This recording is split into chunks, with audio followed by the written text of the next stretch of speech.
morning, ladies as well as gentlemen. Papa Boris is back for some more Hearthstone Arena action.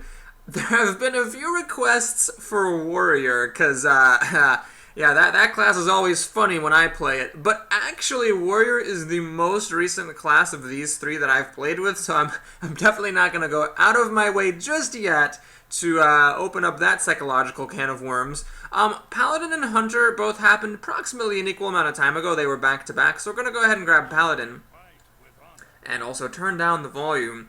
Paladin, in my opinion, is the most fun class. I don't know if it's the best, but it's the one I just have the most fun with. I think it's so fun to, like, buff up your creatures and put Divine Shield on them and get those free recruits. I just think it's really nifty. So, we're pretty excited to play a Paladin here. Our first pick is an Epic. Obviously, it's not going to be the Hungry Crab. Epics like that just make me sad. Is this really an epic card? Anyway, it's going to be one of these 3 drops. Both of them are very situational.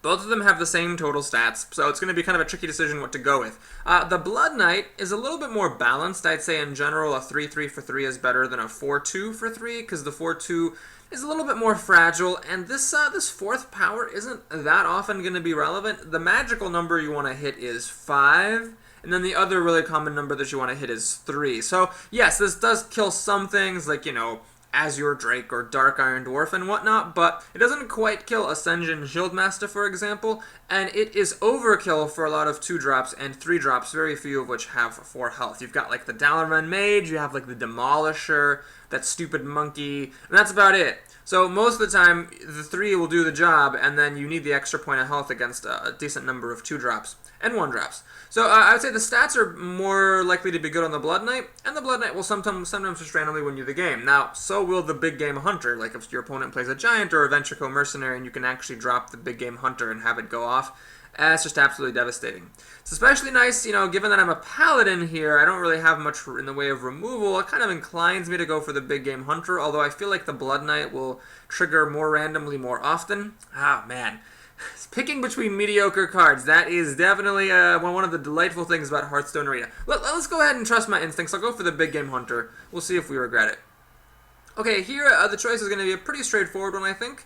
Healing is nice to have, but the Flesh-Eating Ghoul has the potential to have the biggest impact on the game. Furthermore, as a Paladin, I'm putting minions onto the board, so there's more stuff that, you know, will die, and so the Flesh-Eating Ghoul has the biggest chances of going out of control.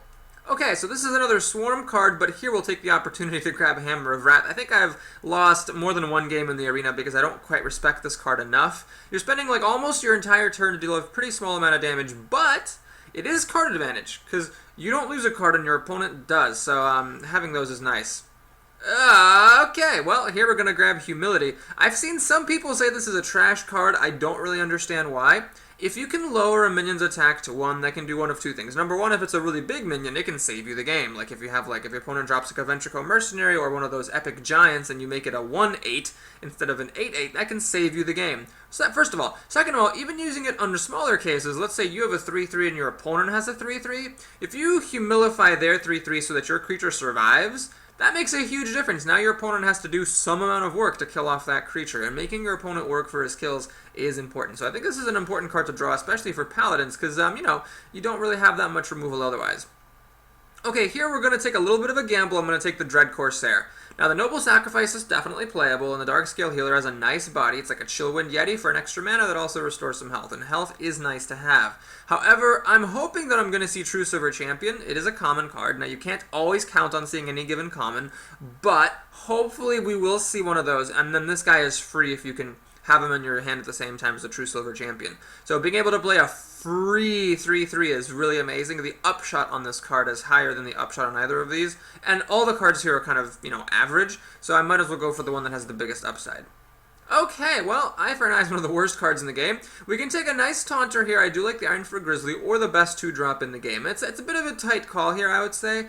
I find that having quality 3-drops and 4-drops is more important than having quality 2-drops, especially as a Paladin where you do get to put 1/1s on the board for free. But let's go ahead and get one good one in here. The Imani Berserker is about as good as they come. Alright, well here I'm going to take the Argent Protector. This is a really, really important card to take because you're basically, as a Paladin, using your creatures as removal a great deal of the time. And so this guy allows you to put a Divine Shield on something, kill an enemy creature, and your creature survives. That's really, really nice. Alright, well, Consecration is a very easy call, although Raid Leader is nice for Paladins. Global Removal is very, very nice to have, so that's great. We're seeing a lot of our key cards. Oh, geez! Here we get a little bit of a Trasharoonie. The battle cry on this can sometimes be absolutely ball-wrecking, but what I'm actually going to do here is grab the Kobold Geomancer. Since I did just pick up Consecration, enhancing its 2 damage to 3 damage is really important. Spell damage is really amazing with global removal. Other than that, this Kobold Geomancer might not be more than a below average 2 for 2, but later in the game it can actually still have value if I draw it at the same time as a Consecration or occasionally Hammer of Wrath. Alright, man, this is not good. I don't like Blessed Champion. So let me just talk about why I don't like this card for a little bit. Basically, Paladins have a card that's Blessing of Might. So 1 mana, give a creature plus 3 attack. So Blessed of Champion, in order for it to give more than 3 attack, you would need to play it at least on a 4-power creature. Then it's giving 4 attack. So you're paying 4 extra mana to get 1 extra attack. Clearly that's not worth it. So you need to really put it on a creature that has at least 5 attack for it to even remotely begin to be worth it. And that's just too complicated and too finicky. Mana Wraith, I've been blown out by this card. It can be, under the right circumstances, absolutely devastating. Especially as a Paladin, because you're putting 1/1s under the board. This doesn't affect the hero ability. But we're going to take the Questing Adventure. This has the bigger upside, I think, although it's a little bit tricky to get working. Alright, well, one card here, these are all sort of average cards. One card here that people disrespect a lot is the Warden. I feel like the qualitative benefit of this card is huge. It does deal a little bit of damage, and it has a lot of health for your opponent to chew through, so it's an important card to have. Alright, here, Blessing of Might is neat, but I'm going to grab the Panda. It's a really, really good 4-drop. Got a lot of power, got a lot of toughness for 4 mana. And it's really nice, actually, if you can bounce back to Sergeant Protector to get the Battle Cry again. Now, interestingly, the other cards I have here aren't that great for bouncing back at the moment. The Big Game Hunter is very unlikely to fire off even once, let alone twice. And the Ghoul and the Adventurer, you don't actually want those coming back into your hand. But we'll grab the Brewmaster here. It's a really big body. Alright, here I think the pick is an easy one. I have played with Wisp before, but we're going to go for the Tiger. It's stealthy and it's really, really nice as a closer in games. Plus, I don't have any big creatures yet. Alright, easy call here. Choose the champion, thank goodness. So our Dread Corsair is officially activated. Here, I am tempted by the Guardian of Kings because the health gain is nice, but let's keep this 4-mana spike strategy going and grab this Engine Shieldmaster, one of the best 4-drops in the game. And tough call here. I do have to consider the Stormwind Champion here. I have a lot of 4-mana stuff, that's for sure.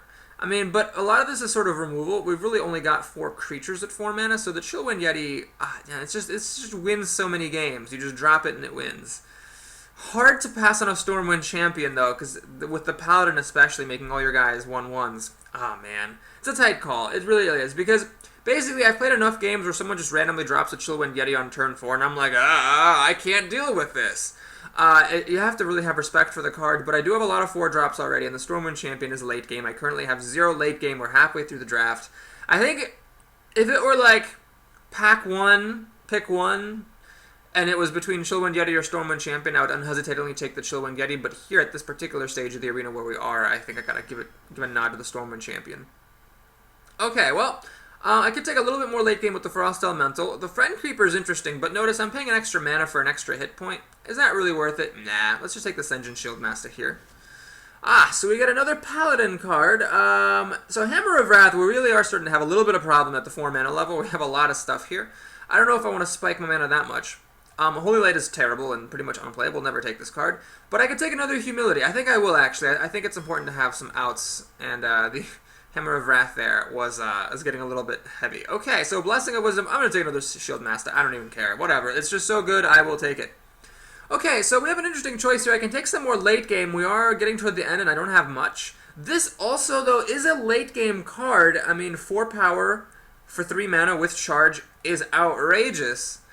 Think about the Reckless Rocketeer. That's a 5/2 with charge for 6 mana. So here, this is 3 mana less for only 1 power less. Now, obviously, the Battle Cry makes it totally unplayable early in the game, so you have to wait until the end to play it. So it is kind of a late game card, as is the Ravenholt Assassin.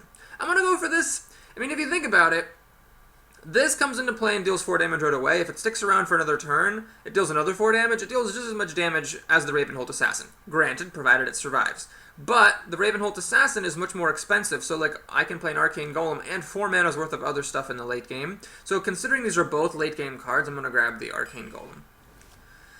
Well, I think the only playable card here is Noble Sacrifice. The Dalaran Mage used to be a 2-4 for 3, and then it was really great because it was just a good body, even if you didn't care about the spell damage. Now this body just blows, and I don't care enough about spell damage in this deck to take it, so Noble Sacrifice it is.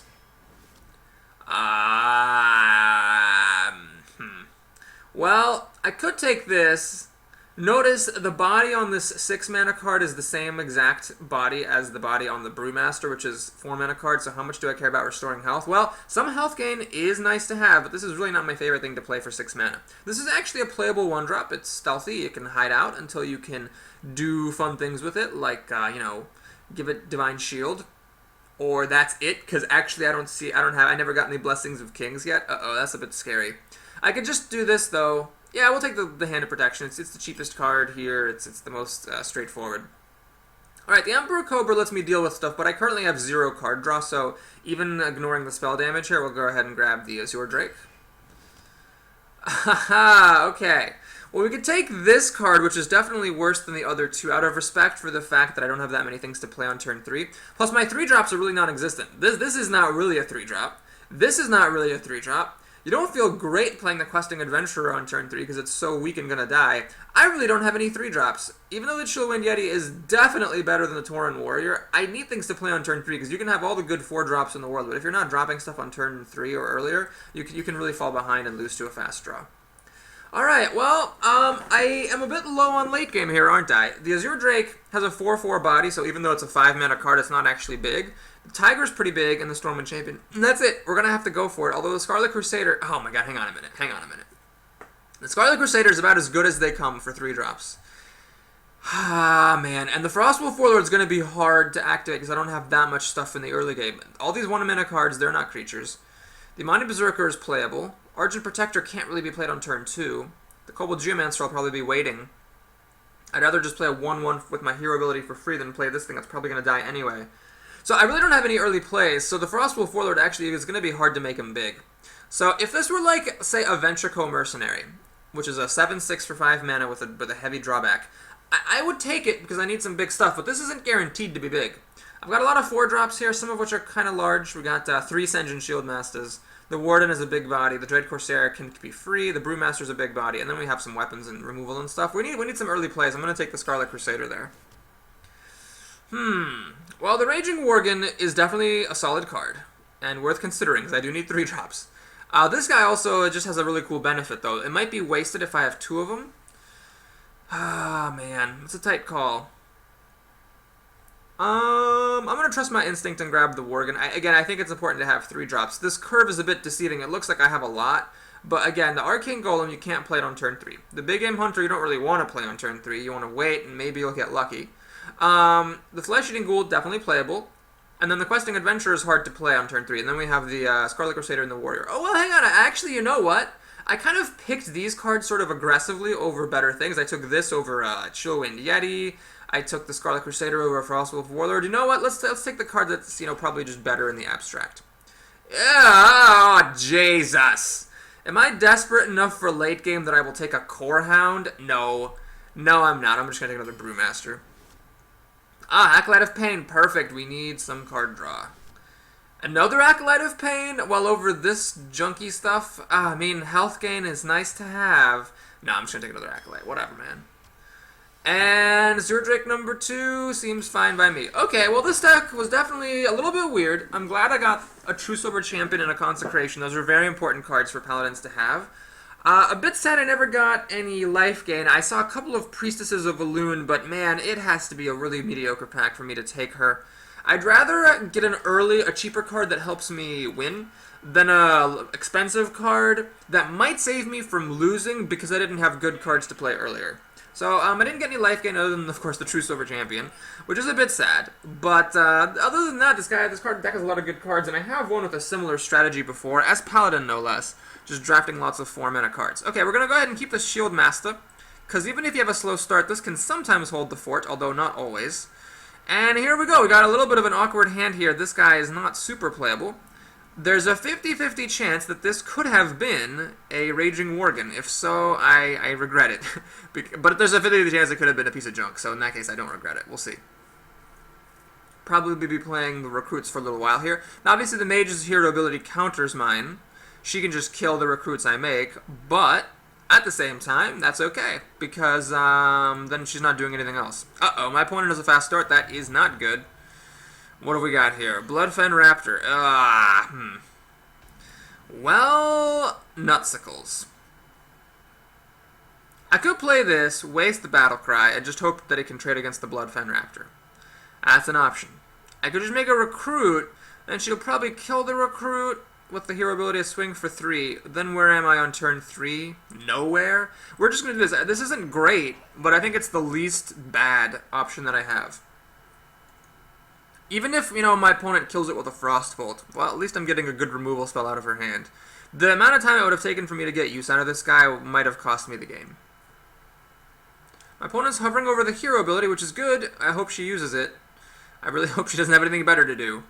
She did use her coin to play this, which means it's possible that she has another play. But I think also I'm finding it is correct sometimes to use the coin even if you don't have anything to do on turn 2, just so that you can slow down your opponent's plays and not be on the back foot. Well, she's hovering over everything. This might be a new player. What's good, Co? Maybe this person has a friend named Co they play Hearthstone with, and they're like, what's good? 50-50 chance of killing my creature, and she nails it! That was a really devastating coin flip. Oh, man, I could be in trouble here. I could be in a lot of trouble now. I could make this humiliated, but no, we're just going to make a recruit. Well, that's the thing. I mean, you got to take those coin flips as the mage, and, you'll win them half the time, you'll lose them half the time. And this particular time, we lost the coin flip, and that is definitely sad. I'm really hoping she just plays Fire Blast on this and doesn't do anything else. Because if my opponent actually plays, like, a Raging Worgen or, like, some other 3-mana creature, I could seriously fall behind. No, don't hover your cards. Use your hero ability. Look how good this hero ability is. You get to kill my thing for free. Isn't that great? Isn't free the best kind of thing there is? Come on. Come on. You know you want to do it. You know you don't want to play any of these silly cards. Cards are for losers.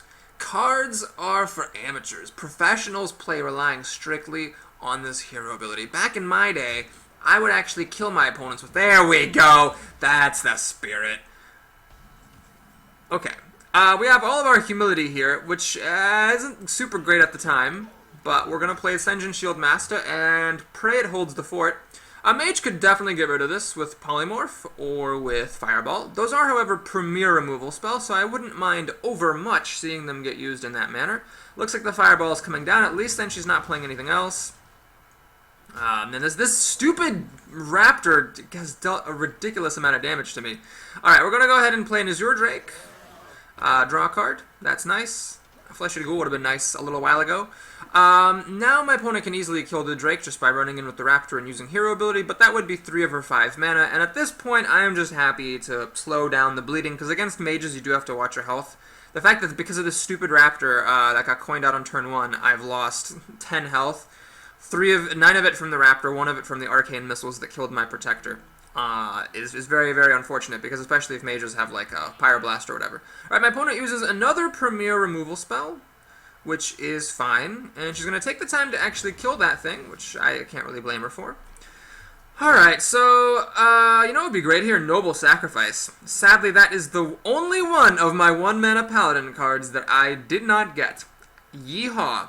What we're going to have to do here, I think, is the following. I could play Truce over Champion, of course, but I think what I'm going to do is I need to get creatures onto the board. Let's go ahead and do Flesh and Ghoul, and let's protect it.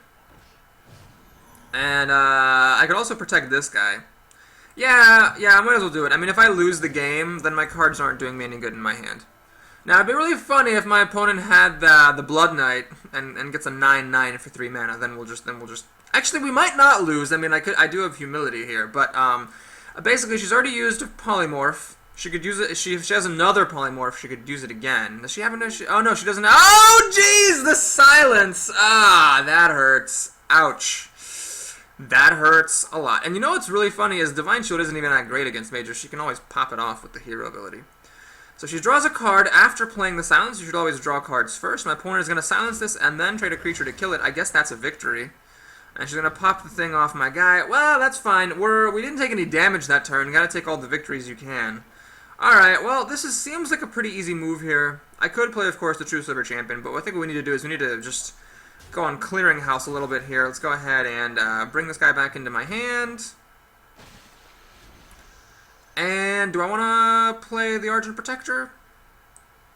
Or do I want to make a recruit and threaten to kill the owl that way? The problem with playing the Protector is that then this owl gets to kill it. Yeah, alright. We'll make a reinforcement. We'll hold on to this guy. This is a bit risky, because of course the hero ability can be used to kill this thing, but then my panda is going to get to own the owl, and that's fine. We'll see if I have to pay for that decision or not. Oh god. Frostbolt. Well, now of course I wish I'd put Divine Shield on it. Jesus Christ. Man, this opponent has had all the answers. Granted, I had a bit of a slow start, but then she had Fireball for my Senjin, Polymorph for my Drake, we got a Frostbolt here, we got a Silence for my poor Flesh-Eating Ghoul. That's not good. Yeah, we got some problems here. My opponent is making actually a very conservative play, I would say. That was quite conservative, not dealing 2 damage to me, and then instead killing my 1/1. I mean, you gotta figure I'm gonna make that trade, right?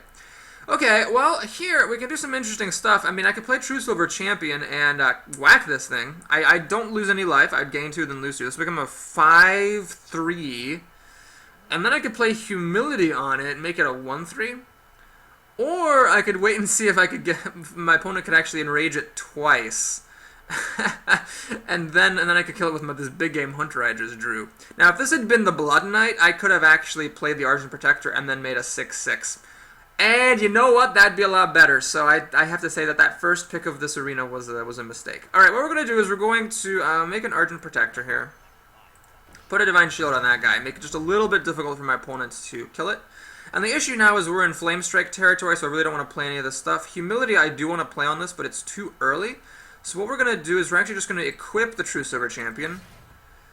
And we're going to make a recruit, and we're going to just hang on to it. So if my opponent has an Ooze, then I will just swear up a Storm, because that would just be ridiculous. But here, we should be okay, for the time being. Because now my opponent really can't play creatures very easily, because I've got this.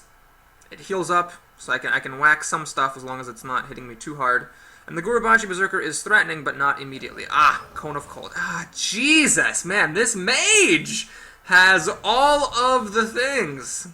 Oh, my god. Alright, she's going to enrage that guy. Play a Mana Worm. Well, that's going to die. Oh, my lord. Senjin Shield Master. Well, I think this is the time to do this. And as nifty as it would be to try to see if this can get enraged again... Actually, you know what's interesting? Okay, so I play this. Now, if my opponent just kills this engine, I will get to play the Big Game Hunter and kill that. If I play the Humility, though, I can just protect this engine in the first place. That seems a lot better. Let's just play Humility here. Use what I got. There's really no need to play this thing right now, so I'm just going to pass the turn. This game has been a struggle. Oh my gosh. Did I not have as good of a deck as I thought I did? I thought this deck was fine. I thought all those like awesome 4-drops, all the Senjins. I guess I did, did I pass on Yetis twice? I did. I took a Stormwind Champion and then I took like a 3-drop. Oh man. Jesus. Alright, there's the Enrage again. I could play a Humility on it again later, I guess, but that's getting a little bit sad. My opponent still has 5 mana. She's going to ping this engine, it seems, which makes sense. That suggests she has a Flame Strike for it later, or maybe she just wants the Spellbreaker to be able to kill it, which is also fine. Hammer of Wrath. Well, this is a timely arrival, I have to say. I could do something really wacky. I could, like, hit the Senjin, enrage this up to 7, use the Big Game Hunter to kill it, then use Hammer of Wrath to kill that thing. Actually, that seems like a really great plan. Holy crap. I'll save this Humility for later. Okay, we'll also save the weapon. Alright, we're going to Hammer of Wrath this, because you always want to draw cards first. Gets me a little bit of card advantage. Alright, well, we'll play this thing then. Get that party started. Let's run this in here. And let's play Big Game Hunter. Now, there's an obvious problem with this plan, and that problem starts with F and names and ends with lame strike. But you really can't do much about it. I mean, it's going to be most of my opponent's turn, which is a good thing, and I still have this weapon and 2 other cards in my hand. I'm about to draw a third, so it's like I'm hanging in there. Hanging on in there. Yeah, we're halfway through the deck. My opponent's got to have a flame strike. There it is! Papa Boris calls him like a pro. And looks like she's going to ping me, which is fine. That's definitely worse things can happen. I really hope I get something good here. Arcane Golem. Well, it's playable now, because my opponent has 10 mana, so the battle card doesn't really matter. I deal damage to my opponent for the first time this game. We're still going to hang on to this Kobold Geomancer. I still don't want to be overextending against the mage's mass removal. And I just want her to make a play first, basically. So I've already used my Azure Drake. Other than that, my only late game cards are the Stormwind Champion and a Tiger. Tiger actually would be really great here. And plus I have a lot of 4-drops. I got the Warden. I think I have another Senjin in there. Ah, man, I never did take any Yetis, did I? That's really unfortunate. I kind of regret that. So now I have like a Scarlet Crusader here instead of a Frostwolf Warlord, and a Raging Worgen, I think, instead of a Yeti, both of which are sore regrets of mine. Well, my opponent has 4 cards. It's possible she has more removal. She seems to have a lot of it. And it's also possible she just has creatures she doesn't want to play into the True Silver Champion. If that's the case, I might be okay. We'll see what she's got here. Windfury Harpy, that is a terrifying card. And under normal circumstances, it's not a very good card. But under these circumstances, it's kind of amazing because my opponent still gets to kill my 1/1, so I can't run it in here and deal the damage. Goddamn mages and their fire blasts. And the True Silver Champion doesn't quite get the job done. Otherwise, I'm getting hit for 8 damage, so I actually have to deal with that somehow or other. Alright, well, I think we're going to do a little bit of wombo combo here. Let's go ahead and run in for damage. Use the Panda to get that back into my hand. Let's run it down again. Deal some more damage. Let's make a Recruit. Let's play Humility, because I'd rather take 2 damage to the face than 8 from this stupid Harpy. Alright, well, I'm hoping there's no more Flame Strikes, because if there is, I pretty much just lose. Yeah, this deck didn't quite get enough of the... Oh, no! Oh, she had the ooze. God... Oh, and the Flame Strike! Insult to injury! Jesus! Oh, man, this mage had a lot of removal. I think she only attacked with this once, though. We're going to play this, we're going to play this, and we're going to play this. Forget not extending against Flame Strike. We've already seen 2 of them. If she has a 3rd one, well, then she can just suck a dog. And now we're in top deck mode. My opponent still has 3 cards in hand. Definitely a bad situation. Ah, Defender of Argus. That is lovely. Oh, Fireball, of course. Of course. Well, I think this is over. I've used both of my Humilities. I have no way to deal with the creatures. Yeah, we're just going to have to go ahead and concede this game. I don't know, man. Is my deck bad? I guess we're going to find out if this is actually like a bad deck. I don't think it is, but it seems to be performing rather awfully. Scarlet Crusader, unimpressive against mages who can just ping off her shield. We got 4, 7, 11 damage, 12 damage coming at my face. Oh my god, this mage... You know, playing slowly as she was, I feel like she's a bit of a newer player, but definitely her deck is fine. Yeah, like stuff like this, like killing my recruit instead of just hitting me in the face when I have no cards. Yeah, she probably should have just hit me in the face there. But anyway, that's gonna be the game. So, I'm actually on a hot streak with Paladin. My last 2 runs with Paladin were both really, really good. And I was hoping to keep that streak alive, but see, Priest or Warlock, that's nice. But that game was extremely unimpressive. I wasn't in it at any point in that game. Granted, my opponent did have 2 Flame Strikes, Frostbolt. I believe that was 2 Fireballs, a Polymorph, and a Cone of Cold for good measure. So yeah, I'd say that my opponent had a really, really strong deck, and maybe that was just it. I had a slow draw, which didn't help either. Moo Boys the Priest. Well, what I'm going to do is I'm going to just keep this because I can actually play it on turn 3, hopefully. But the other stuff is more suited for the late game. Alright, here we go. One of these could have been a Raging Worgen, and I do regret it. Ah, man, I think I mispicked a few things. I should have taken those Chillwind Yetis and damned be the consequences. And, yeah, there's no need to coin those guys out. and I probably should have taken one of those 6-drops, even though they are unremarkable. Okay, well, now I am going to waste this guy's Battlecry, because I could coin out this or this, but they both just die to this Fairy Dragon, so I'm not going to use the coin for that. I'd rather just waste the Battlecry on that guy. So these may trade, and then I can play, you know, the Tauren Warrior in peace, or even just coin out Ascension at that point. Everything I have dies to Shadow Word Pain, but the priest can only have so many Shadow Word Pains. My opponent is going to swing above me, which I can't blame him for, especially if he's going to kill my creature. Ah, of course. Yeah, we can't, you know, not have a creature die at any point. That would be just too much to ask. Okay, well, I have a couple of options here. One is I could play the Tauren Warrior and just have them trade. But I'm going to go for the gold here. I'm going to play the Ascension. My opponent just played a Shadow Word Pain. Surely he cannot have another one so soon, and my creature does own his. So what we can do then is we can play a Flesh-Eating Ghoul next turn, kill that, you know, start to grow this baby, and enjoy life. Chillwind Yeti. Ah, yes, that is a very good card. And I don't have, unfortunately, any Dark Iron Dwarves, which would be really great against the Chillwind Yeti. Well, what we could do is we could play the Argent Protector, put the Divine Shield on this, at least kill the Fairy Dragon, and then this doesn't actually quite kill the Ascension, like they kind of trade against each other if they're each allowed to attack twice. Of course, if my opponent has a Shattered Sun Cleric or a Dark Iron Dwarf to buff this guy's damage, then I will be in a world of hurt. Another option would be to play Consecration right now, kill 2 creatures, or sorry, kill 1 creature. This goes down to 3 health, and the Ascension can finish it off. I'm left at 1 health. That would be my whole turn. Third option, I could play the Flesh-Eating Ghoul, kill this dragon, hope that the Ascension stands. Holy Nova is coming up, though. Would my opponent use Holy Nova? Maybe. Actually, my Flesh-Eating Ghoul would be a 4/3 after Holy Nova, so the Yeti could run into it. Alright, I'm going to go for this plan, and the reason is it also allows me to put out a 1/1. So, when in doubt, this is something I just made up, but when in doubt, do the thing that puts the most creatures on the board. I don't even know if that's good advice, but Holy Nova is not super great here. It would kill this, kill a free recruit, and then it would let the Ascension kill the Yeti kill the Ascension, but looks like my opponent is going to go for a very reasonable play, which is to draw cards. What? Oh, are you kidding? Ah, Jesus. Oh, and of course, he has exactly 2 mana left over to heal and draw a card. Or, yeah, anyway.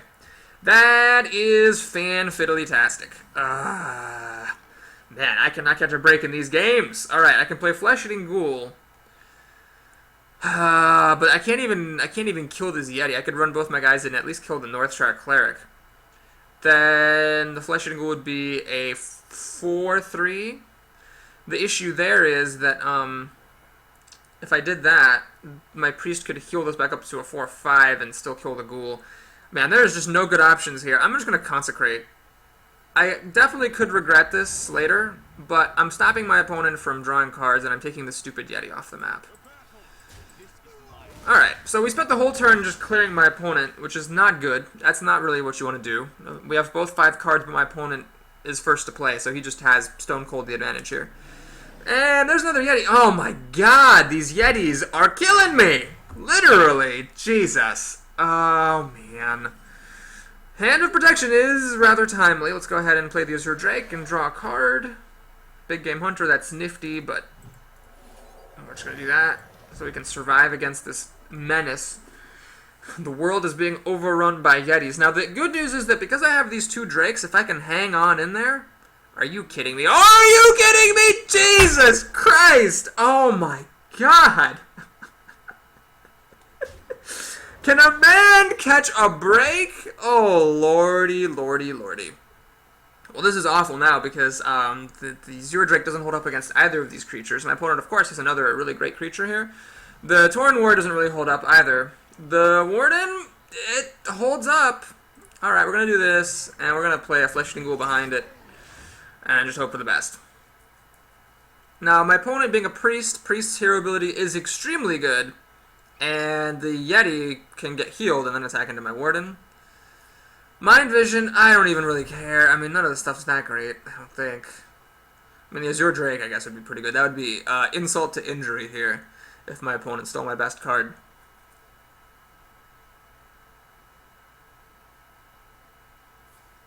god. What has been going on in these games? I think I'm about to go 0-2 here with Paladin. I thought this deck was fine, but I guess, you know, maybe... I think I took this over like a Chillwind Yeti for mana curve reasons. That's obviously a regret now, although even a Yeti wouldn't hang on that well necessarily here. So my opponent's just going to kill off my Taunter. The Ghoul can trade for the Yeti, finally, but, I mean, it's like too little too late here at this point. I think he stole my Acolyte, which is fine, I suppose.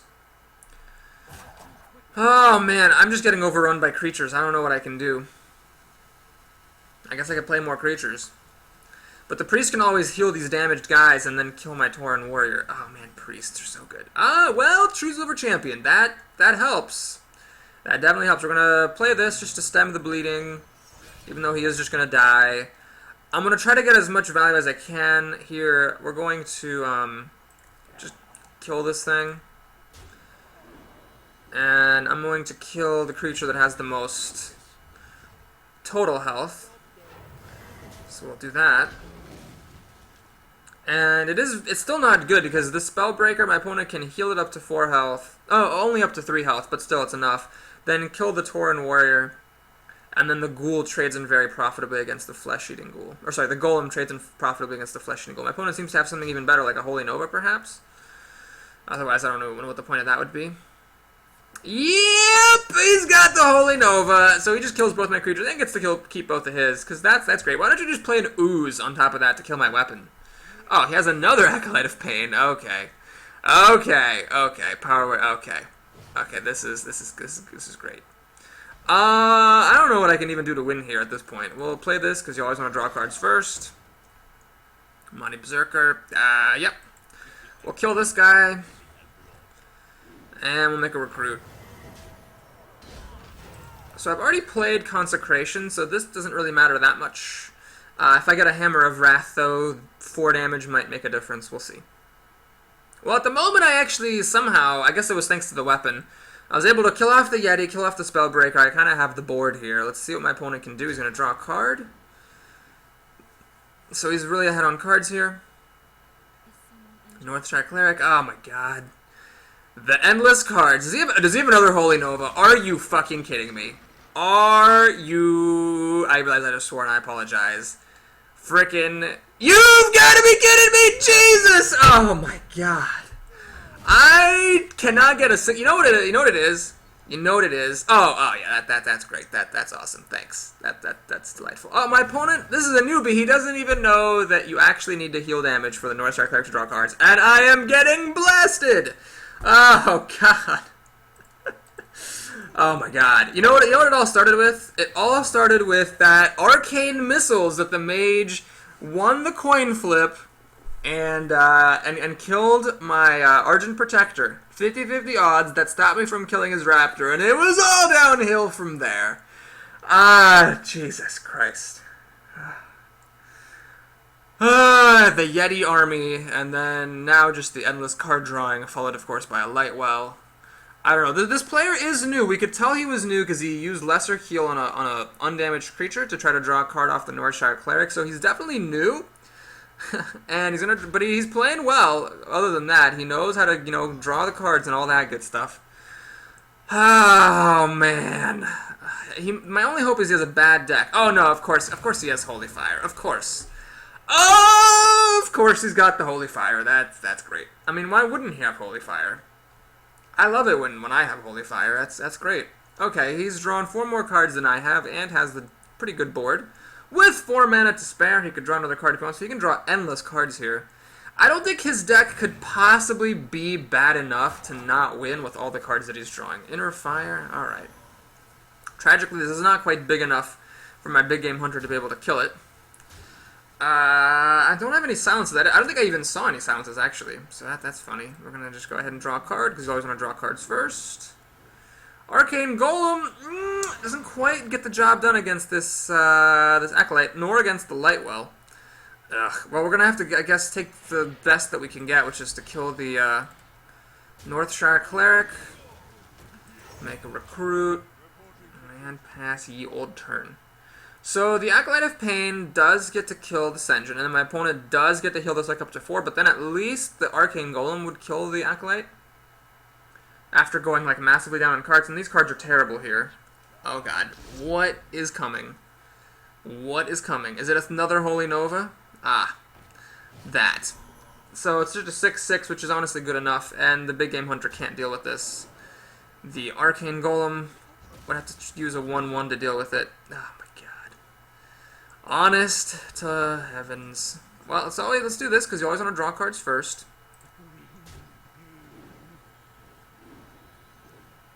Hammer of Wrath. Okay, well, what's relevant? Oh, no, I needed to... I should have played that first. That could cost me. We'll see. So we'll play this. We'll do a Hammer of Wrath for 4 damage. Sen'jin, that'll be nice at some point. Is it worth it to kill this Lightwell? I mean, dealing damage to him isn't worth it. I can't kill that even if I run both the guys into it. So yeah, we'll kill the one thing we can kill, I guess. And we'll call it a day. This could have been a 4/4 if I had played a little bit more accurately. My opponent's drawn 5 more cards than I have. Oh no! Oh god. It's...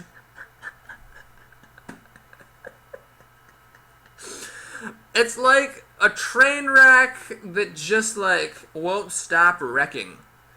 It just... Like the train crashes, and it just keeps on. It just keeps on crashing. Just continuously, more and more of the train's cars are just crashing into stuff. The caboose is like exploding, and it doesn't even matter. It all just keeps on tumbling. Ah, alright. Whatever. And he's gonna go ahead and kill my creature. That's fine. I think it's about time to concede here, folks. Well, Noble Sacrifice. Okay, sure. We'll play on for just a little bit. We'll play Noble Sacrifice. Yeah, we'll play this. Why not? Might as well. I wish he had used Shadowed Sun Cleric on the Temple Enforcer. Then the Big Game Hunter would have actually scored a kill. So we'll see what my opponent does. I mean, he's a new player. He might forget he has this out and like damage something.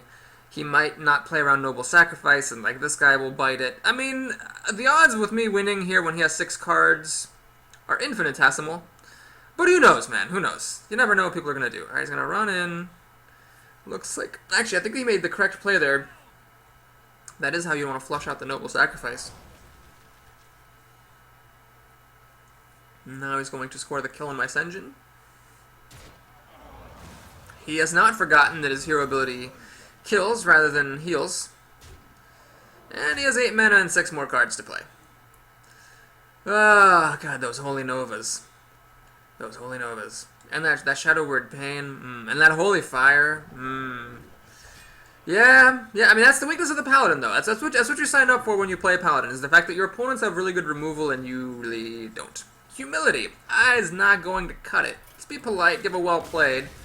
And Moo Boys scores a victory in this arena while Papa Boris bites at us. Well, folks, you know what it's time for? You know, it's time for the one video special. That's right. Normally, I'm just going to play 2 games and then stop the video. And then if you're enjoying how the arena's going, you can check out all the rest of the games in an upcoming video. I do this because, you know, some people don't have that much time and you know, don't have the time to watch longer videos. And so I like to break it up for folks who just are interested maybe in just the draft, or just, you know, need a break before continuing on. However, if I start out 0-2, I am going to I'm just going to play until I die, because I don't want to start a new video, lose a game, and then have like 2 videos where I went 0-3. So we're just going to keep on trucking here, folks. We're going to keep on going. If you are a fan of the shorter videos, well, then you can by all means close your video now, and I will not hold it against you. But who wouldn't want to keep on watching the train wreck of watching Papa Boris fail horribly? Alright, let's see who our next worthy opponent is. I wouldn't mind a game against a little puppy. I feel like I've been the puppy getting kicked this whole time. Cherokee ITH. Alright, I don't know what ITH stand for. In the Hearth? I take Hellfire? Alright, we're going to keep Noble Sacrifice. That's playable. These are sort of mediocre to start things off. We're just going to see if we can get some of our early plays here. Alright, well, we got our global removal, got some card draw. We can play this on turn 1, this on turn 2. Got our late game. Alright. Well, it's a start. Yeah, maybe this deck just isn't very good. Maybe I should have just said damned be the consequences and taken all the Chillwind Yetis, because that could have helped in my last game. I don't know. Hard to say. My opponent has a light... Well, alright. Well, it's not immediately a problem. It could very swiftly become a problem, but it's not a problem just yet. So we'll reserve our cries of Holy Jesus until such a time as it becomes a problem. Alright, power to my opponent seems to be angling up for an inner fire. If that is the case, then I will hope I can draw my big game hunter in time, because it'll be a 7/7. Okay, well, what we're going to do here is just play the Acolyte of Pain and pass the turn. I am not forgetting to attack, it's just there's no point in attacking when the Lightwell will heal up whoever I hit. So now if my opponent still is in the same situation, I would want to attack the Lightwell and him to spread the damage out, but he played the guy in for a Grizzly, so yeah. That's bad. Okay, well, the good news is I can play Ascension Shield Master. I'm not going to throw away my Acolyte and my 1/1 just yet. We'll hang on. My Ascension currently is threatening to kill off this Grizzly, so if that should take place, I'll be able to start swinging. Okay, my opponent looks to really be going heavy on those power words. Thought Steal, okay. Gonna steal 2 of my cards. I don't have any good cards. I don't have that many good cards to steal, so it should be okay. If he's still a true silver champion, though, then I swear to God, I am going to beat a man. Alright, my opponent is in fact going to go for it, which is fine by me, because then the Noble Sacrifice will take out the power word shield, essentially, is what it did. And now, I can kill off this Ironfur Grizzly. Well, I could also play the Argent Protector here. Now, the issue with the Argent Protector, though, is that if the Acolyte of Pain doesn't take damage because the Divine Shield pops, you don't get to draw a card, so like this would actually not be a combo. So what I'm going to do is just play him to preserve 3 damage on my Ascension. The reason I'm doing this is that my opponent seems not to have Shadow Word Pain. So this thing should be good for a little while. We'll make another recruit. And the Stormwind Champion could be really good if I'm able to play him without any Holy Nova interference. Now notice what I did there. I attacked the Lightwell with one creature and my opponent with the other. That's what you want to do when someone has a Lightwell in play, because otherwise the Lightwell will just heal the damage that you dealt. Alright, the Ascension is a pretty good drop here. The Arcane Golem's not quite playable yet. Stormwind Champion is 1 turn away, unfortunately. This is actually a bit of a pain to deal with. I could attack for 3... throw away my guys for the last 2. Still can't kill the Lightwell, unfortunately. And then play the Panda, put this guy back into my hand, replay him. Put the Divine Shield back on my Ascension. Stop him from dying, that's one option. Another option is use Consecration. That would deal 2 damage here, so I could kill it off for 3. I'd need to deal 5 damage to kill this thing. 1, 2, 3, 4, 5. That is tempting. Yeah, my opponent hasn't been playing stuff, so I imagine if I hold on to this, it's not like it's going to let me kill more stuff later. Just go ahead and do it right now. We're going to do this. Let me just make sure I can actually kill everything. Yep. Okay. We're going to do that. Going to do this. One reason that I am keen to kill all this stuff off is that if my opponent top decks an Inner Fire at some point, that thing will become a menace. It's like a 5/5 that heals itself every turn. Alright, I'm a bit vulnerable to Holy Nova, which is a problem. But he hasn't played it yet, so... Oh, he just top decked it! Friggin' Jesus! Oh my God. Alright. Well, anyway, we're gonna keep on trucking here. Let's just swing here. And we're just gonna play this guy. And no reason to play this just yet. The mana could be important. We'll make a recruit. Pass the turn. Call it a day. So my opponent has 8 cards. I have 7. He's up to play with 7 mana. My board's not that impressive, so I'd say he's got the advantage here. Assuming he can play something.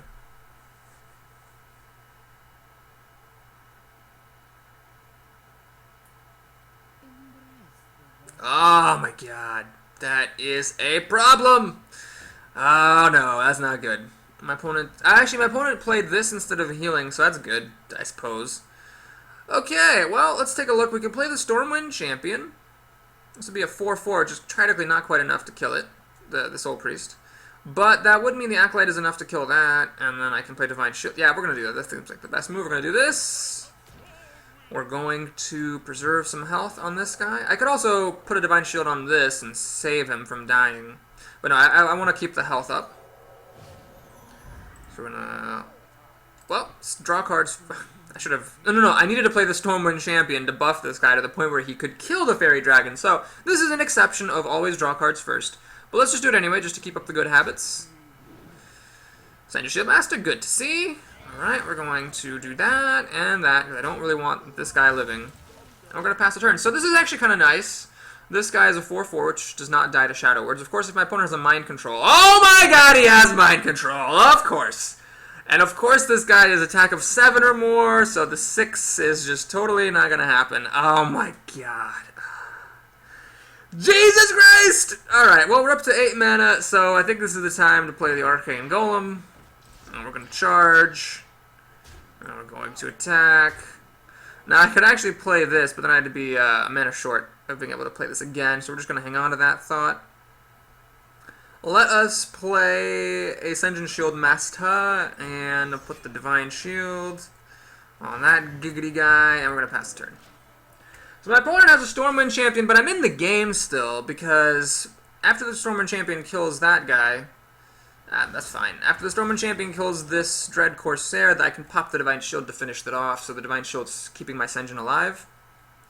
My opponent, of course, does have 9 more mana to work with. If he has another Mind Control, I will flip a shit. I am already at 0-2, yeah, so this is my arena life on the line here. Alright, finally my opponent makes the straightforward play. Actually, I can't, because he's a priest. Oh, jeez, I keep forgetting about that. Yeah, so you can actually heal this up to 5. I'll have to pop the Divine Shield and throw away a guy to finish him off, or take 6 damage to the face with True Silver Champion, which is probably what I'm actually going to end up doing, because I have a lot of health, oddly enough. Well, my opponent has 9 mana and 6 cards, plus a creature on the board, which is a very good one. I have only 5 cards total. So I'd say I'm behind here. That's a pretty good thing, because with the Stormwind Champion, it's getting buffed up to 7, so the Big Game Hunter will actually kill it. Oh my god. Well, I keep complaining I can't catch a break, but I finally catch a break. I'm going to play the Questing Adventure, we're going to play the Big Game Hunter, kill that thing. Oh, thank merciful Jones, Jesus Christ. We could play the Panda, interestingly, to... I mean, I could take this guy back into my hand. He might be useful later, but this frustrating 6 power isn't quite enough. I could attack, pop this back into my hand, replay it later. But I really would like to kill the Stormwind Champion, I think.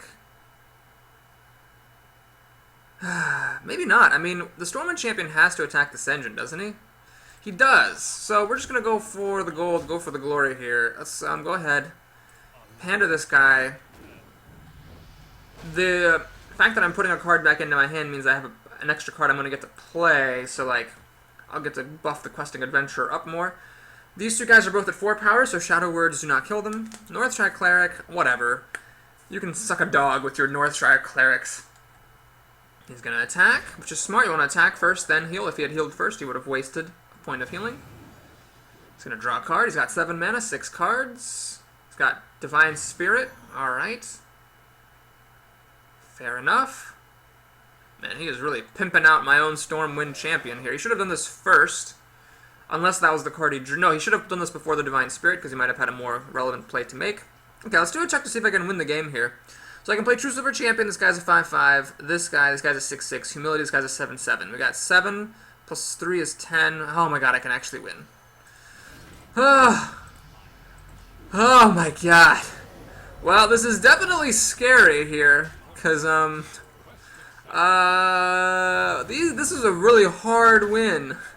Really hard, and then the losses were absolutely, like, not even close. It wasn't, like, a hard-fought loss. You know, in the arena, sometimes you can, like, you can be like, well, I lost, but that was really hard-fought. This time, it was just like, no. I rolled over and died. So, at this point, I'm actually really happy that this was not an 0-3. Without spoiling where it was, for those of you still checking out my videos, I actually have had an 0-3 that I've posted on this channel before. I won't say which class it was with, but it has happened. I do post every arena, win or lose. And I'm happy this was not another one of those. We're up against another priest. Creepy the Priest. Oh, God, priests. I'm done with priests. Okay, so we've got stuff here. I don't really want to play this or these, so we're going to hang on to that because that's a good turn 4 play. Or turn 3 play with the coin. And it looks like we've got a decent start here. We can actually, on turn 2, make a recruit. On turn 3, make a Senjin. On turn 4, make another Senjin. So that's good. We got good stuff to do. We've got hoes in different area codes. Please don't play North Star Cleric. Just thank you so much. I appreciate that. Alright, let's go ahead and pass the turn here. Hopefully my opponent has a slow start. If so, these guys could do just fine in this game. Nope. Ah, well, Mad Bomber. I'm happy to see that now rather than later, I suppose. And it went all the way wrong for my opponent, so I guess I caught a break. I could coin out this guy and then have them trade, but then I'm only playing a questing adventurer on the next turn, so I'd rather just make a recruit here. The Mad Bomber can kill it off easily, but then we can start the Senjin Shield Master party. I will probably just be playing those for like 3 turns in a row, and they are very, very good. My opponent's gonna, looks like, ignore my guy, which is a little bit of a mistake. You generally don't want to let a Paladin keep creatures around. Oh no, he was thinking about it and then apparently changed his mind. Okay. He's thinking. Thought Steal. Okay, so he's going to get to steal 2 of my cards. Hopefully not Consecration and not True Silver Champion. Other than that, I'm okay with it. Alright, the Panda will be good later. Not just yet. No need to run my recruit into that bomber. We'll hang on to that recruit. Pass the turn. Yeah, not seeing any Blessing of Kings is hard. I mean, I did see True Silver Champion and Consecration. So I can't complain too much, but the Blessing of Kings would have been nice to have for sure. This guy I really regret. I took him for mana curve reasons, but I think it should have been like, I could have been like a Chillwind Yeti. I definitely wish it had been a Chillwind Yeti. It might actually have cost me one of my games if this was not a Chillwind Yeti. So, you know, it's nice. You can see that, you know, you didn't just lose because of bad luck, but because of bad play, so you can learn to improve for the future, which is always good. My opponent has 4 mana himself. He could do some good things. He's going to use my Argent Protector, which is very fair. Oh my god, that's very frustrating. Jesus. Well, if one of them didn't work, let's see if another one will. Argent Protector, nope, not really working right here. We're just going to do this. So my Taz Dingo does hold up against both of his creatures, and this recruit will keep on doing some work. So notice my opponent actually could have killed this. Granted, I would have 3 more health, but this is starting to deal as much damage as this Mad Bomber has dealt to me. What is he? Iron Beak Owl? Well, at least I get to keep the body. That's good.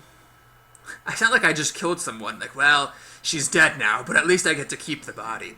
My opponent should have Thought Stole first. It is possible that he would have taken something that would have benefited him. You know what would be great here? Consecration. That would be great. My opponent's like, please don't have Consecration, but I don't have Consecration. Blah. Alright, we're going to go ahead and put a Divine Shield on this. Kill off the biggest creature that is there, and we're going to play, unfortunately not a Senjin, but we can play this guy. He actually holds up really well against this board right now. Because either one of them, I mean, my opponent either has to trade both of his creatures for it, or just one, but then it becomes enraged, which isn't good either. Holy Nova would just enrage him, Senjin would still live, this would die, but he's done his job protecting the Senjin. So I think I'm actually doing okay. My opponent just has a lot of cards from all that Thought Stealing. So the fact that he was able to play a 3-mana draw 2 spell twice and still like be this okay on the board is unfortunate. He's got 7 cards plus 2, I've got 5 cards plus 3, so I have actually more cards total. Because I've been coming out a little bit ahead in these exchanges, but he's doing... Oh my god, is that a Hammer of Wrath? You've got to be kidding me! Jesus Christ! Oh my god. Jesus. Well, I caught a break in this game, but it wasn't much of one. And, alright. That's great. That's great.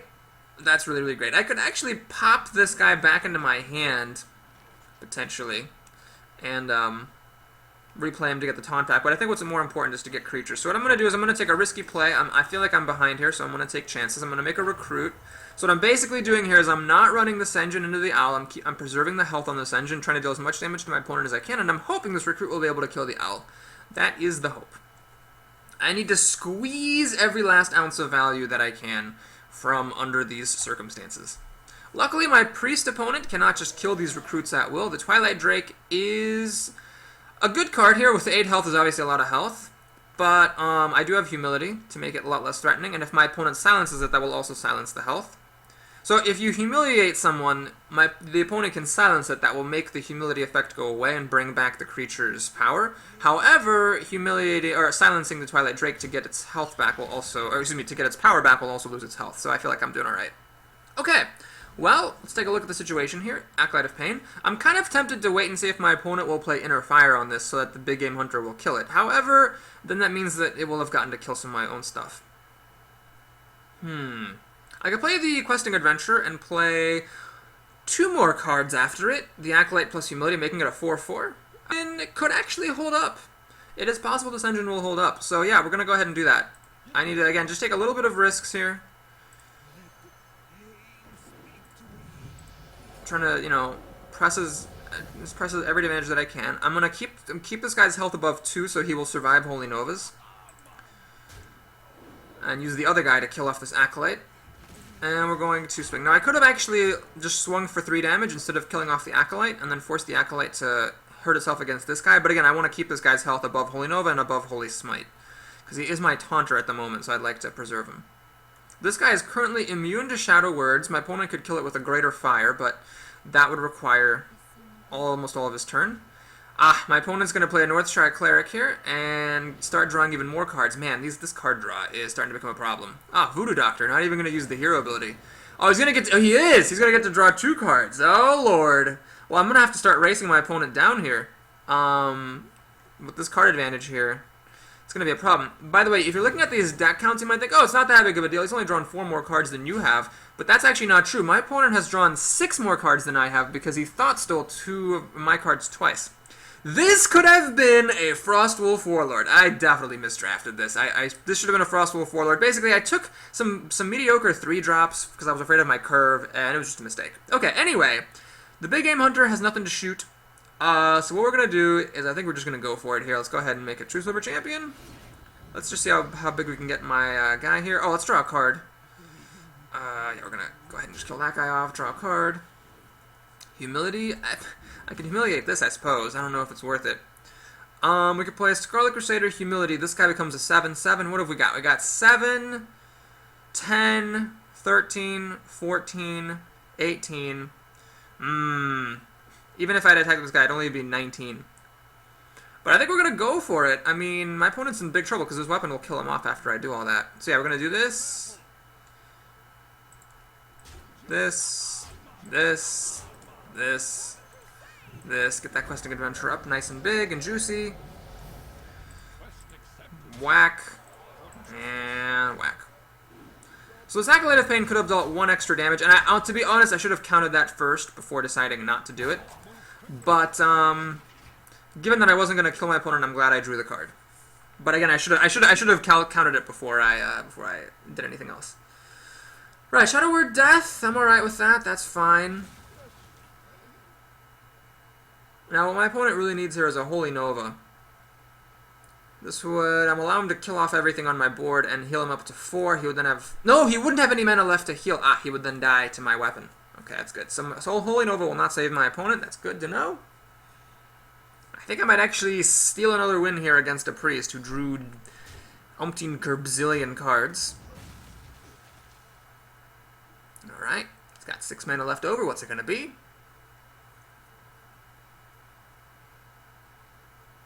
I'm surprised he didn't use the Northshire Cleric to draw a card. I mean, if you're going to lose anyway, might as well draw a card just in case you get something like some kind of a taunt or whatever, maybe.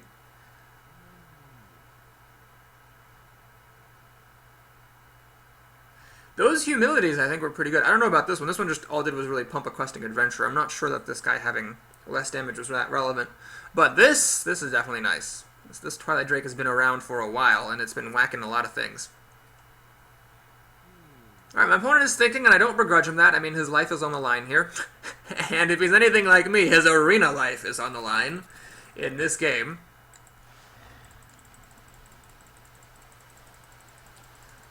What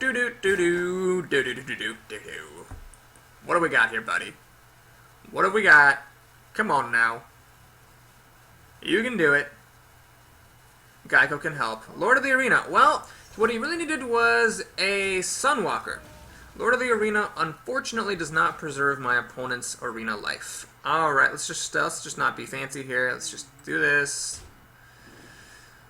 That's nice. We'll just do this to get the kill right now. It's less swinging involved.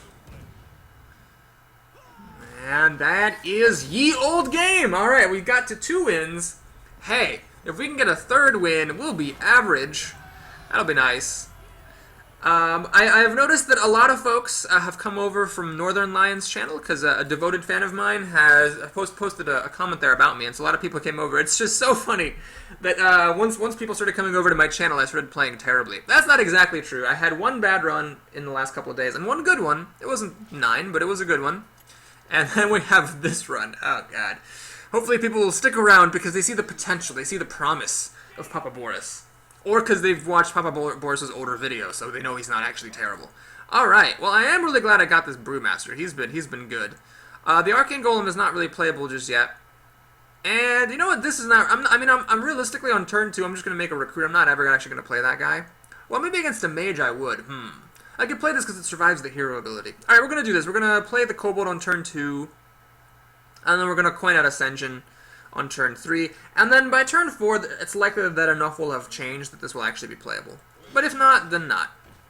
Oh man, that's all the way aggressive.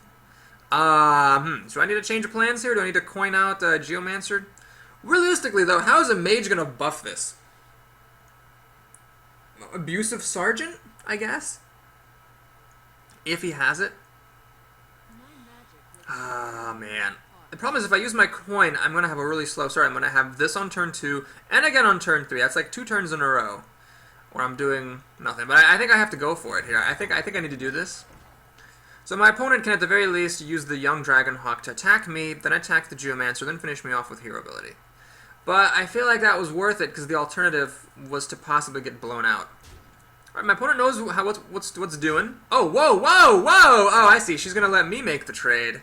Ballsy play, madam. Man, if I had one of my Argent Protectors here, you would regret that move.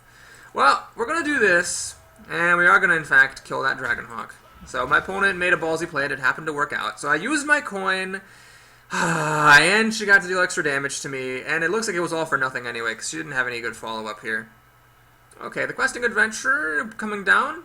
I do have Humility, which is a pretty good answer to it. I am not going to play the Arcane Golem. That would be silly. And I'd say I'm in decent shape here, actually, because my opponent is stuck. Either she pings off one of my guys, but then she's not buffing the Questing Adventure, or she buffs the Questing Adventure, but then she's not pinging off my guys. And then next turn I can actually play Transcendent Shieldmaster and be just fine. Alright, she actually does not have any buffs for the Questing Adventure. This, by the way, is why cards like Shattered Sun Cleric are so freaking good. I mean, I could just kill this thing right now if I had that. I could also kill it with Consecration, but that'd be a bit silly, and the Arcane Golem is, of course, also very silly. We're just going to play the Taunt. And this guy's on borrowed time. I'm actually going to run him in to the Questing Adventure, because otherwise, if I just dealt a point of damage and the thing died, it wasn't really going to be of any use to me anyway.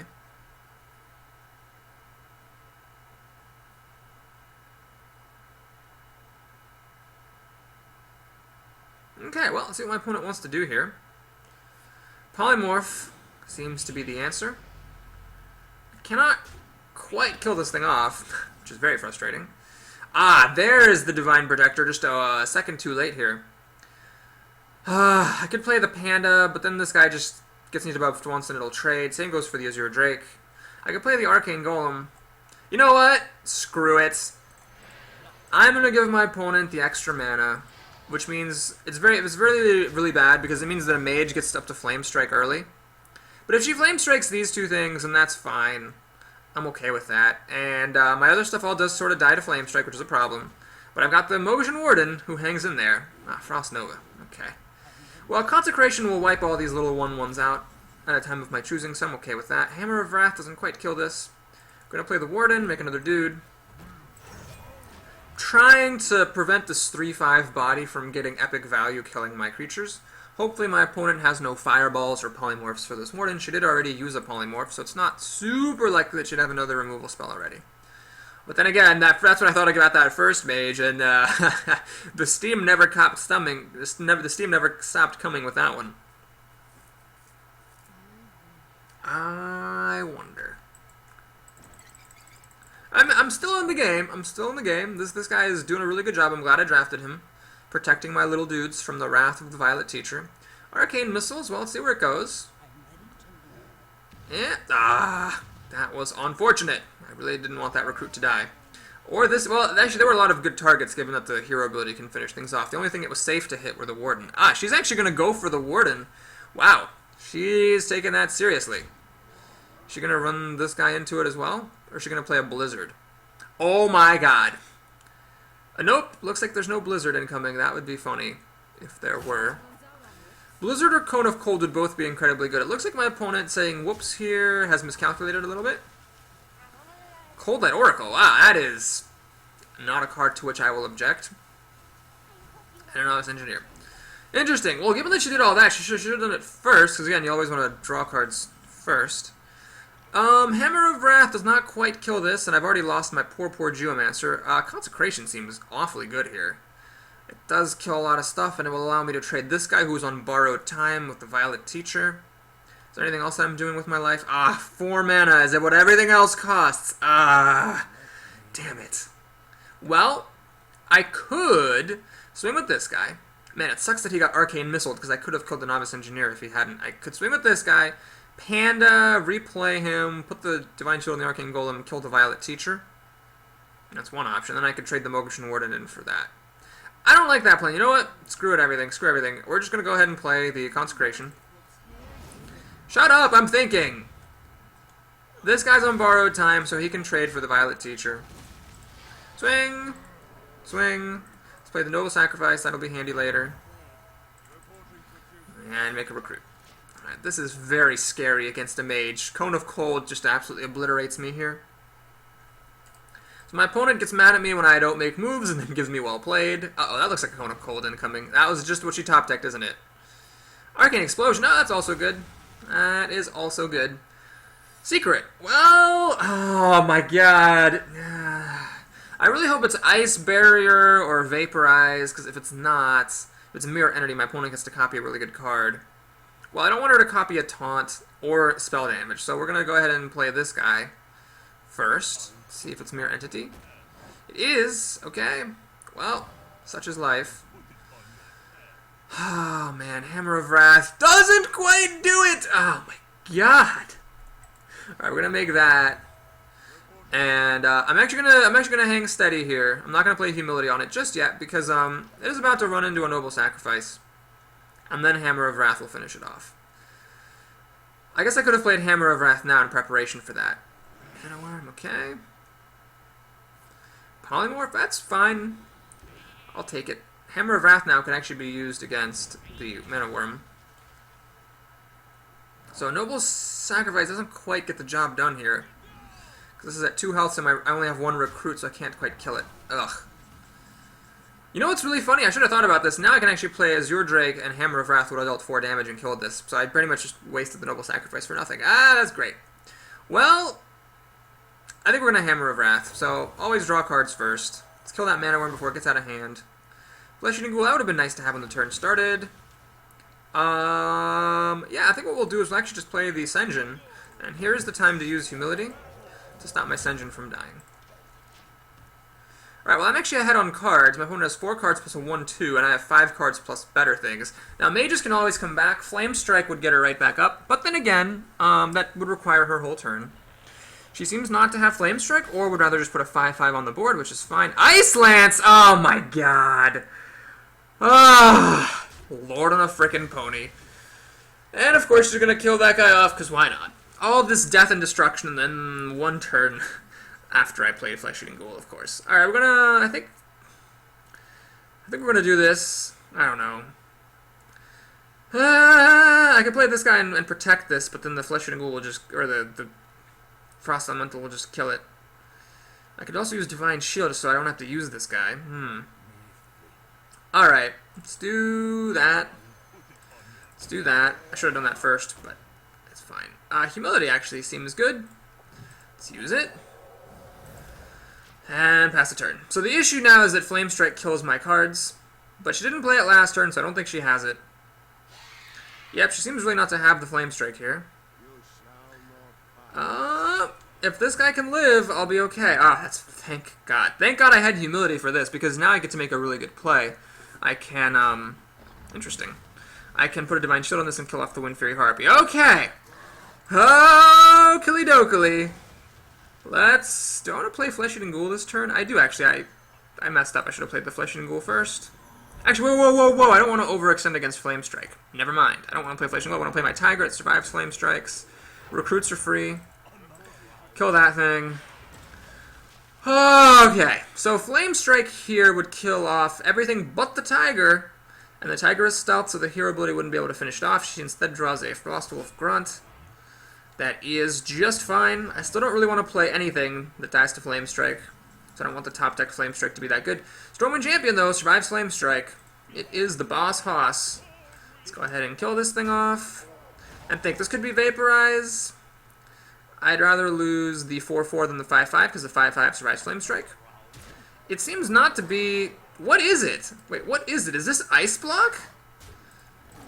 Hang on a minute. I played creatures, it's not Mirror Entity.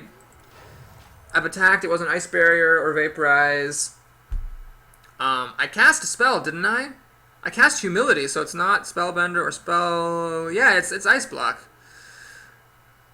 Okay, well, if it is Ice Block, the way that you want to do it is you want to, first get the hero down as low as you possibly can, and then deal damage.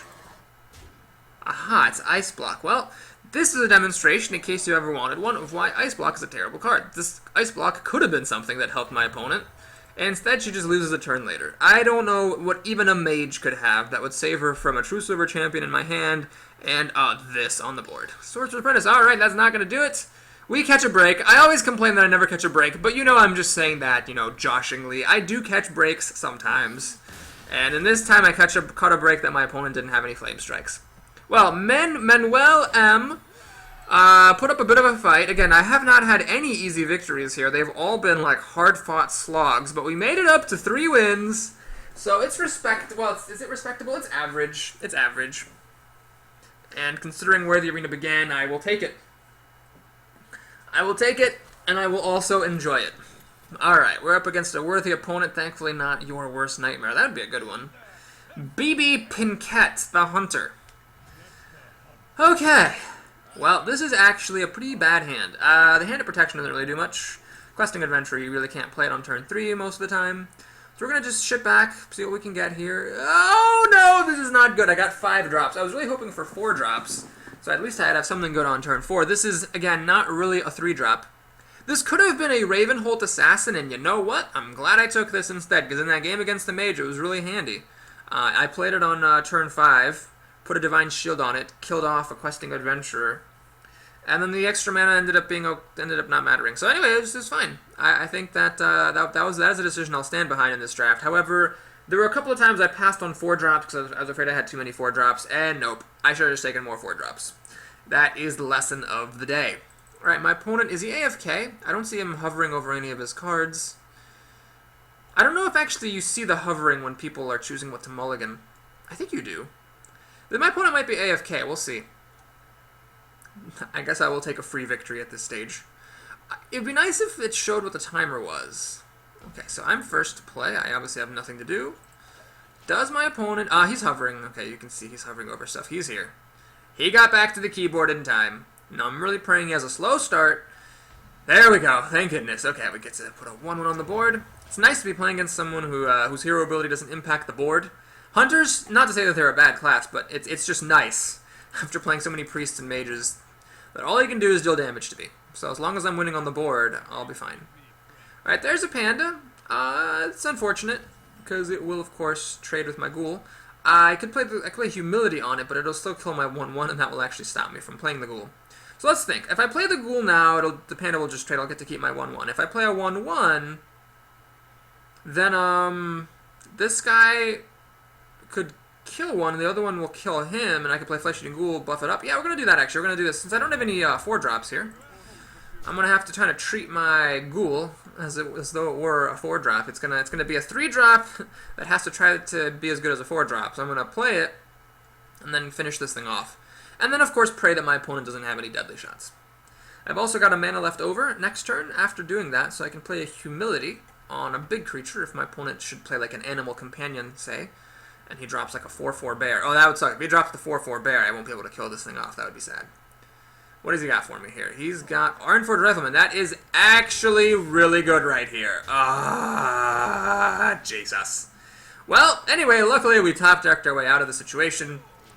Now we get to pray that my opponent has no Deadly Shot, but as long as he doesn't have that one particular card, these two will both die to this engine. So we'll see. Sometimes your opponents just will not have answers. All right, my opponent's going to voluntarily 2-for-1 himself, which is a reasonable decision. The advantage to waiting is that then I can only kill one of the creatures, so it's like the other one has to... my opponent has like an extra time, basically, holding on to the other creature to draw an out.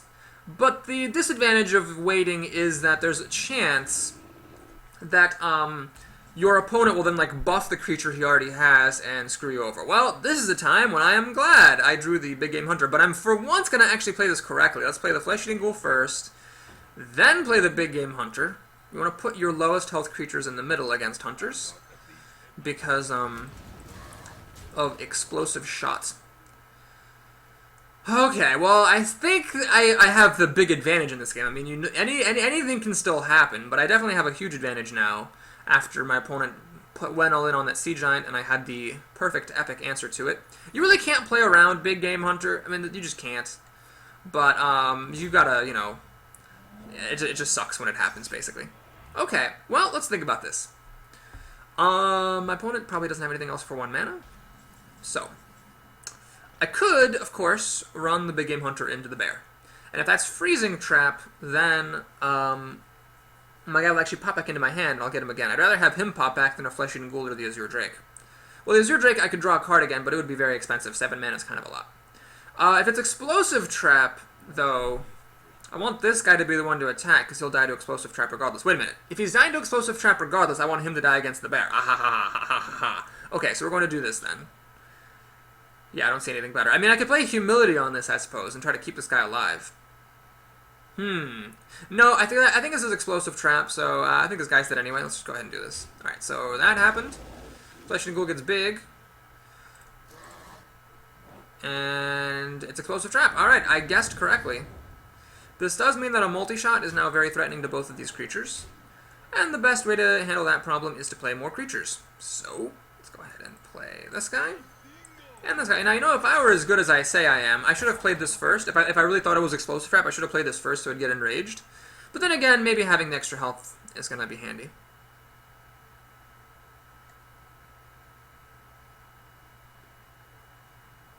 Alright, this guy's very good to have in my back pocket. It's a source of surprise 4 damage for 3 mana.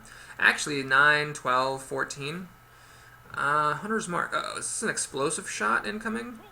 Ah, Urgent Commander. Well, that is not actually the best answer. Explosive Shot to kill 3 of my things would have definitely been the best thing. Ah, he's got a coin! Uh-oh! Is it another Explosive Shot? Ah, Bloodsail Raider. Well, that's actually not that big of a deal. Okay.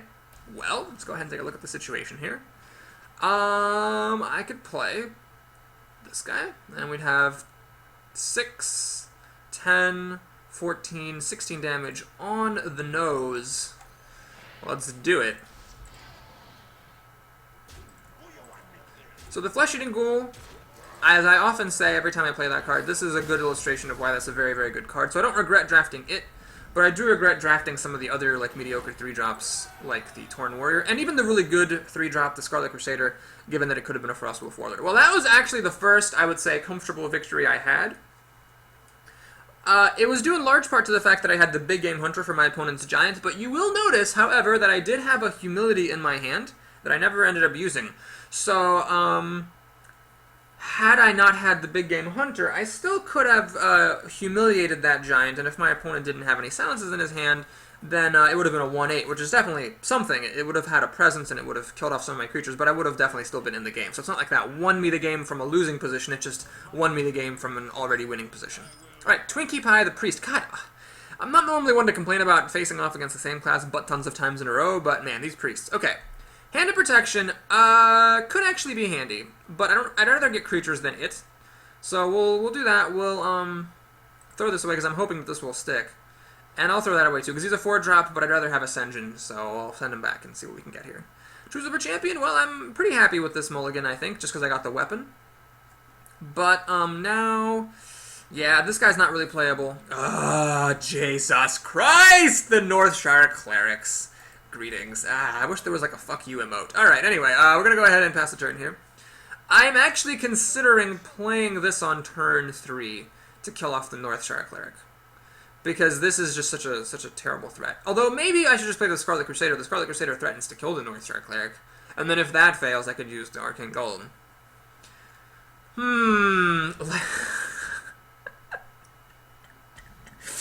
Lightwell. Okay, so you have to be very careful under these circumstances. You really can't afford to play Acolyte of Pain. Well, can you? I mean, my opponent could run into it. I draw a card, he heals and draws a card. I guess we all kind of break even there. But it seems a bit better just to coin out the Scarlet Crusader and try to kill the Northshire Cleric that way. Alright, we're going to do that. We're just going to go for the kill here. We're going to put up a punt and pray that my opponent doesn't have any Shadow Word Pains for my Scarlet Crusader. If he does, then he can go suck a dog. I will just, damn be the consequences, play the Arcane Golem and kill this Northshire Cleric in that case. Please don't have it. No! No! Oh my god, he has it! Every single time! Well, at least he's not too threatening yet. It definitely could be worse. I wish I had a coin now to play the True Silver Champion on the Northshire Cleric, such as not to be. Do I dare give my opponent extra mana? I mean, this is not a move you can make lightly. This is a move that has consequences. I'm gonna do it. I am gonna freaking do it. I'm just gonna do it. I'm gonna get it done. So now my opponent has 2 extra mana on me because he went first. And again, I don't do that lightly, and I could definitely pay for it, but I really feel like getting that off the board and putting a 4 thing on the board was worth it. Alright, that is a ridiculously good play. Luckily for me, I have True Silver Champion, so I'm okay. I'm gonna play True Silver Champion. Now I can kill the Lightwell or I can kill the Dark Iron Dwarf. If I kill the Lightwell, I can kill the Dark Iron Dwarf later. If I kill the Dark Iron Dwarf, I'm preventing the Dark Iron Dwarf from screwing myself up. Basically, if I kill the Dark Iron Dwarf, the Lightwell at the start of his turn will heal back up to 4, and then he can use the healing ability to heal back up to 6. Or up to 5. However, I'm going to go for it. You know why? Because I want my opponent to spend a third of his mana healing that Lightwell to protect it. I am going to go for it. I think either he does that, and then he uses a third of his mana to heal this thing to stop it from dying, or he does something else, in which case I can kill it off, and then... Nope. Are you kidding me? Jesus Christ! Oh my god! Honestly, how many... This is twice. I mean, the Phoenix Wampus... Okay, this is... do I play this to draw a card? Yeah, we'll do this. Draw a card. Cards are good. That is a common card. Like, I didn't even see any in the draft at all. Like, that's a common card. I didn't even see any. The odds that your opponent will have A, seen one, B, taken one, C, actually drawn one, D, when you actually have a weapon, are so low, and it happened twice in this arena. Oh, my lord on a freaking pony. Well, if my opponent actually runs another creature into this Azure Drake... Okay, he's going to use the Lightwell, which is fine, so that'll get healed back up. Yeah. So my opponent... So I drew a card, my opponent killed a card to kill my Drake, but the Drake got me a card, so I feel like it was worth it. Jesus Christ. Alright, anyway. So anyway, we got this going on. This Lightwell. I should have killed it when I had the chance. Although, hang on, if I had killed it, the Ooze comes down, we got a Dark Iron Dwarf on the board. I guess at the moment, this is not quite as bad of a problem as the Dark Iron Dwarf would have been. But if my opponent does get a, Inner Fire, this will start to become a serious problem. At the moment, I'm hanging in there, because the Senjin can kill his bear, and then the Berserker can trade against the Ooze. Fucking Ooze. And I do have a Stormwind Champion coming down, so if I can just, like, you know, put some creatures down, I'll be alright. In fact, if I get to play the Stormwind Champion, this guy will actually just kill the bear and become enraged. Then I can threaten to kill the Lightwell. That would be really, really good. So as long as my opponent doesn't have anything ridiculous, just, you know, just play some creatures, buddy. Just play some creatures. Maybe he's thinking, like, is it worth mind controlling the Senjin Shieldmaster? The answer is yes, it is. Because I don't want you to mind control my Stormwind Champion on the next turn. So yeah, that Arcane Golem I played is giving him a mind control a turn early, which is a bit scary. Boy. Twinkie Pie the Priest. Is this our 4th Priest? I think this is our 4th Priest in this arena. Sunwalker, oh god.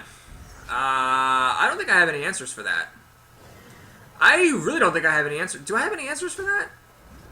I don't think I do. Oh, fuck me. God, this is the worst thing where it's like you don't like lose for any particular reason. You just lose because like your opponent does some random BS that you just happen not to have any answers for. Let me think. I have humility, which will reduce its attack, but I never saw any silence. I did not see a single silence in the draft, so I can never silence this. I have to actually chew through all that health and the Divine Shield. You've got to be fucking kidding me. Yeah. I'm gonna go ahead and play the Panda and the Acolyte to draw some cards. The bear gets healed up. Oh my god.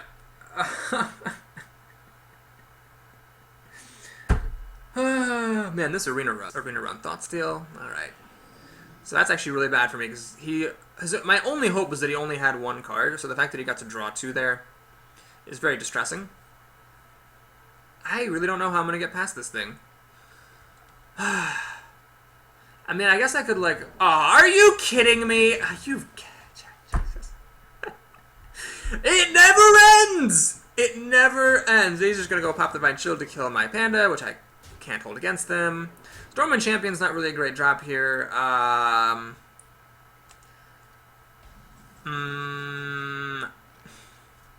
draw a card. Okay, you know what? I'm done. I'm done. That's over. That's it. That's it. I woke up today, I showed up, and that's good enough. We are done with this arena. We made it to 4 wins. We'll take our 0 to 50 gold, and we will like it. So, thank you so much for watching yet another train wreck, all in one video. I especially appreciate your time. If you enjoyed it, do please like and or subscribe. And if you want to stick around for Papa Boris's hour of shame and embarrassment, let's go ahead and take a look at our prizes here. Ah, yes, it's the very coveted 55 Dust Arena. A common of my choosing, what I've always wanted. Let's go ahead and take a look at the pack. We have here. It seems to be a unremarkable pack. Let's take a look and see how many of those were duplicates. All the commons, but the rare was new. That is fine. And a sneak peek at our next arena. We're going to be playing as a druid, a priest, or a warrior. I'll just pick whichever one of these has been the longest, probably the druid, I'm guessing, and we shall see you then. Have a good one.